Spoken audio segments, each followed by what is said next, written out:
तो आज हम देखने वाले लीड कोड का problem number 2707 extra character in a string. तो क्वेश्चन में दे रखा है हमें एक स्ट्रिंग है और एक डिक्शनरी है। डिक्शनरी क्या है? Vector of strings. तो हमें क्या करना है, हमें जो स्ट्रिंग है उसे ऐसे सब स्ट्रिंग में तोड़ना है जिससे कि हमें मिनिमम कैरेक्टर मिले जो कि हमारे डिक्शनरी वाले उसमें प्रेजेंट नहीं है।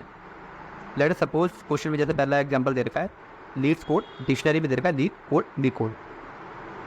तो अब हम क्या कर सकते हैं, हम एक सोल्यूशन तो ये हमारे पास भी आना चाहिए कि भाई हम सारी सब स्ट्रिंग के एरे निकाल लें कि भैया ये एक तरीके से हम ऐसे तोड़ सकते हैं कि एल सब स्ट्रिंग है, ई सब स्ट्रिंग है, ई सब स्ट्रिंग है, टी सब स्ट्रिंग है, ऐसे करके सारी सब स्ट्रिंग निकाल ली। फिर एल एक सब स्ट्रिंग है, ई सब स्ट्रिंग है, ऐसे करके एक एरे बनाया। फिर डी एस पुट एक सब स्ट्रिंग है, ऐसे करके मैक्सिमम जितने भी एरे, जितने भी कॉम्बिनेशन बन सकते हैं हमने उन सब कॉम्बिनेशन के एरे निकाल लिए और उसमें चेक करा लिया। भाई जैसे पहला सब जब निकाला इसमें तो पहला वो है कि भाई एल एक सब स्ट्रिंग, ई सब स्ट्रिंग है, ई सब स्ट्रिंग है, डी सब स्ट्रिंग है। तो ये सारी सब स्ट्रिंग्स हमारी डिक्शनरी में प्रेजेंट नहीं है। तो minimum character which are not present in dictionary वो हो गया 9। सेम चीज़ हमने दोबारा निकाला एल ई करके तो आया 9। फिर जो हमारा बेस्ट आंसर आएगा उसमें क्या आएगा कि भैया डी निकल गया, एस एक सब स्ट्रिंग है, कोड एक सब स्ट्रिंग है, डी प्रेजेंट है डिक्शनरी में, एस नहीं है प्रेजेंट, कोड प्रेजेंट है। तो सिर्फ हमारे पास एस जो कैरेक्टर है वो प्रेजेंट नहीं है। तो हमने वो काउंट शुरू कर जो कि 1 है, तो मिनिमम आंसर आ गया 1। पर ये सोल्यूशन हम नहीं दे सकते क्योंकि जो सवेरे वाला सब ये फॉल कॉम्बिनेशन ट्राई करने वाला जो तरीका है इसमें हमारा मेमोरी लिमिट एक्सीड दे देगा, तो हमें ये तो नहीं चाहिए था। तो दूसरा सोल्यूशन आ सकता है रिकर्सिव, कि हम जो सब स्ट्रिंग बनाएंगे वो बनाएंगे तो हम रिकर्सिव ही। तो कैसे बनाएंगे?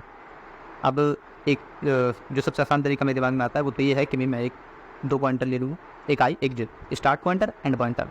एंड पॉइंटर से हमें वो मिल जाएगी स्ट्रिंग का साइज मिल जाएगा सब स्ट्रिंग का, और जे पॉइंट स्टार्टिंग पॉइंट दे देगा।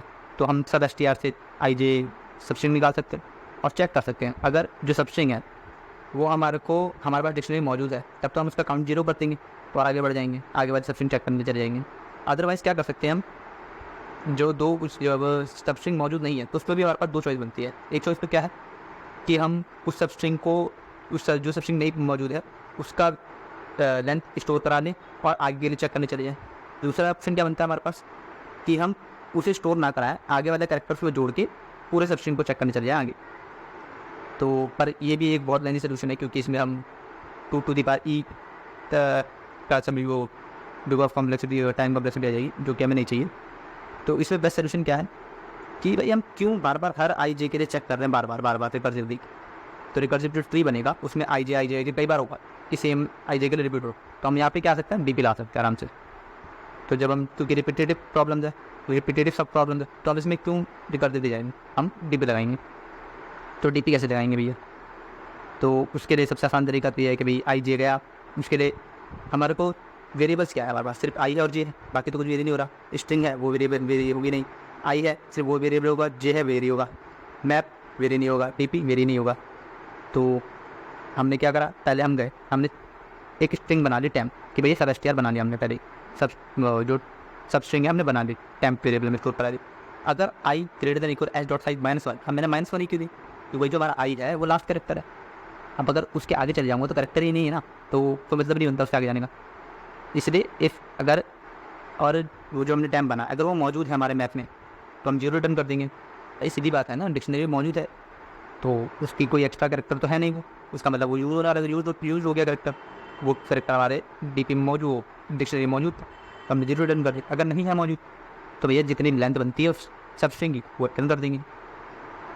अब अगर डीपी हम चेक करेंगे भैया डीपी में क्या कहता है, कहीं डीपी का जो हम आई जे ढूंढ रहे हैं वो -1 होगा, -1 नहीं है तो हम डीपी रिटर्न कर देंगे, क्यों नीचे जाएंगे।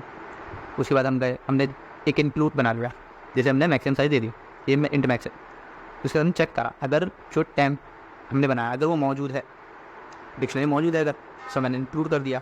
उसमें क्या करा, मिनिमम ले लिया इंक्लूड का जो कि इंट मैक्स है, साथ में ले लिया सॉल्व क्या करने जाएगा भैया, क्योंकि अब वो 0 ही था तो हमने 0 प्लस सॉल्व कर दिया एक हिसाब से, तो सॉल्व करा और आगे की सब स्ट्रिंग के लिए ढूंढने चले गया आंसर, सिंपल।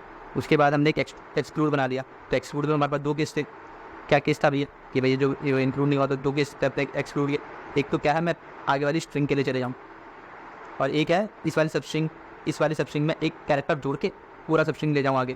तो ये वही है कि एक हमने सब स्ट्रिंग जोड़ लिया और यहाँ पे हमने कैरेक्टर जोड़ के आगे सबस्ट्रिंग के लिए भेज दिया, और यहाँ पे हमने इसको ऐड करा लिया अपने सोल्यूशन में, और फिर सबस्ट्रिंग आगे वाली सबस्ट्रिंग को चेक करने के लिए भेज दिया, और लास्ट में रिटर्न कर दिया। और यहाँ पे जो मेन फंक्शन हमने बनाया था उसमें हमने क्या करा, एक मैप बना लिया, उस मैप में मैंने सारे डिक्शनरी के वर्ड स्टोर कर लिए। उसके बाद एक डीपी वेक्टर बनाया और सॉल्व की कॉल मार दी और रिटर्न कर दिया आंसर।